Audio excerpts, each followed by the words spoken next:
southwest border crossings in March fell to the lowest level in American history, down 94% from March of last year under President Biden, when 137,000 illegal aliens poured across our wide-open southern border.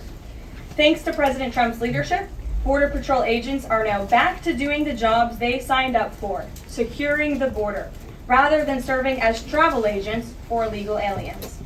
The Los Angeles Times captured the Trump effect on the border with a recent article. Their headline read, "California-Mexico border, once overwhelmed, is now nearly empty." With so few migrants coming into the U.S., they wrote, "Shelters that once served migrants have completely closed." Deportations of illegal aliens who threaten the safety of the American people are also continuing at a rapid pace.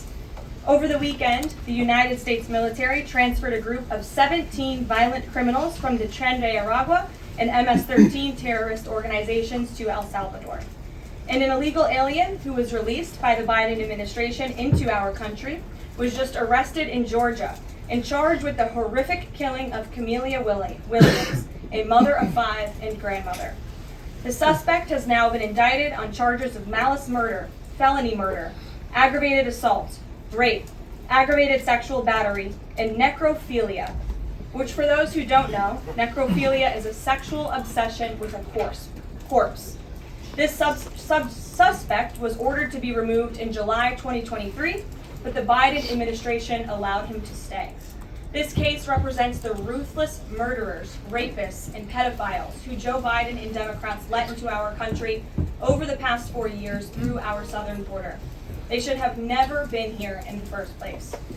Keep this in mind the next time you see Democrats protesting future illegal alien removals from our country. President Trump is focused on fulfilling his greatest obligation, to keep the American people safe and to defend our country from violent invaders. Looking ahead to tomorrow, April 2nd, 2025, will go down as one of the most important days in modern American history. Our country has been one of the most open economies in the world, and we have the consumer base, hands down, the best consumer base.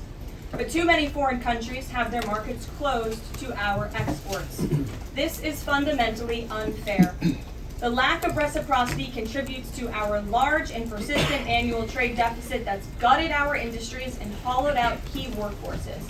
But those days of America, beginning tomorrow, being ripped off are over. American workers and businesses will be put first under President Trump, just as he promised on the campaign trail.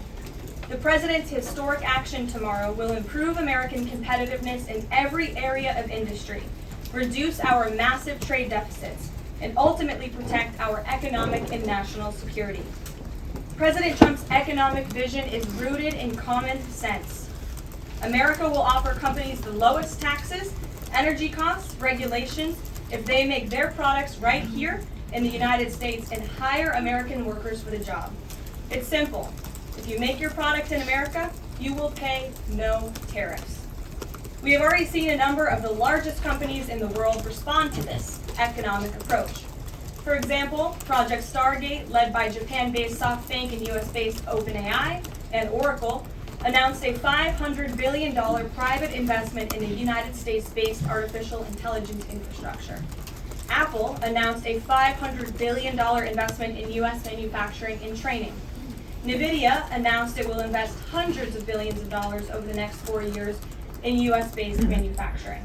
And the Taiwan semiconductor manufacturing company TSMC announced a $100 billion investment in US-based chips and manufacturing. These are just a few of the investment announcements that have already been made, and it is clear that President Trump's America First approach is already working. In our new media seat today is Mark Halperin, the co-founder and editor-in-chief of Two Way, a new live video platform that builds communities around interactive conversations with leaders and content creators from every subject area. Mark and his colleagues welcome all voices into discussions that are spirited but respectful. They have over 37.5 million video views, over 3.6 million watch time hours since the platform began just last year. This is new media in its truest sense, allowing the people to ask questions, make comments, and be an active part of engagement on the most important issues facing the country and our world. With that, Mark, please kick us off and welcome to the briefing room. Thank you, Caroline. I appreciate it. I'll ask you a question about tariffs and then one from one members of our community about education. It's perceived by some that companies or countries, if they change their policies either before tomorrow or after tomorrow, can have the president alter what he's planning for that country or that sector. Is that a possibility? And if so, what factors the president consider in making those changes? Well, the ultimate change for these companies and these countries, Mark, will happen when they decide to do business in the United States of America. And as I just laid out, they will face no tariffs at all if these companies choose to invest here in the United States and to move their production and their manufacturing here to the United States as well. As for tomorrow, the president will be addressing the decades of unfair trade practices that have ripped our country off and American workers off. It has hollowed out our middle class. It has destroyed our heartland, and the president is focused on reshifting our global economy to ensure that America is once again the manufacturing superpower of the world. So if they do something today or later in the week as a pledge for future activity, would that be good enough potentially to alter the policy? Again, the president has been looking at the very unfair trade practices of the past. Certainly, the president is always up to take a phone call, always up for a good negotiation, but he is very much focused on fixing the wrongs of the past and ensuring that American workers have a fair shake. So if someone calls after tomorrow and says, hey, I'm ready to make a change, he'd be open to that? The president is always open to taking calls. Okay. A question from one of our community members, Katie Reeves, is a school teacher in Wisconsin. She's taught K grade in public, independent, private, and private schools. And here's what she wanted me to ask you. She says, I see the elimination of the Department of Education as an excellent first step in the improvement of our school system. Do you see any further role the federal government can take beyond this, possibly in promoting the expansion of voucher programs or reducing the influence the teachers' unions hold over our schools? Well, first of all, I want to thank Katie for her service to our country and our nation's children. Being a teacher is the most noble profession that we believe one can have. And the president said in his remarks when he signed the executive order to dismantle the Department of Education that he loves our teachers. And in part, this order is to empower our teachers to have greater decision making in the classroom. Nobody knows our nation's children and our students better than our teachers who are with them every single day. As for the federal government's role, to get to the heart of Katie's question, the president has made it clear to Lyndon McMahon that we need to find other places within our federal government for critical programs regarding education. Pell Grants, Title IX, lawsuits, etc., civil rights lawsuits, all of that are critical functions, special needs programs, nutrition programs, but there are other places throughout the federal bureaucracy where those things can happen and work. The Department of Education has been a very bloated bureaucracy. We've spent trillions of dollars on this department, and for what?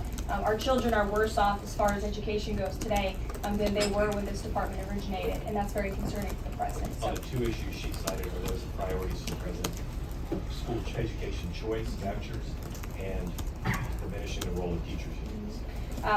The president is very supportive of both of those things, particularly when it comes to school choice. He has said that school choice is the civil rights issue of our time, and he wants every child, regardless of zip code, socioeconomic status, how much money their parents have, to be able to go to the school of their choosing that best suits their educational needs. And he is going to empower state and local leaders to make those decisions on behalf of our nation's children. Thanks for being here, Mark. Jeff starts at 1. This is the 5th year Mrs. Trump is participating and standing with brave women leaders who embody American values abroad. And the First Lady, in her remarks today, will highlight the profound connection between the love and courage that will be shown by this year's honorees. I encourage everybody to tune in at 1 o'clock, and then we'll see you all tomorrow for Liberation Day. Thanks, Kathy. Thank you, Caroline. Thank you.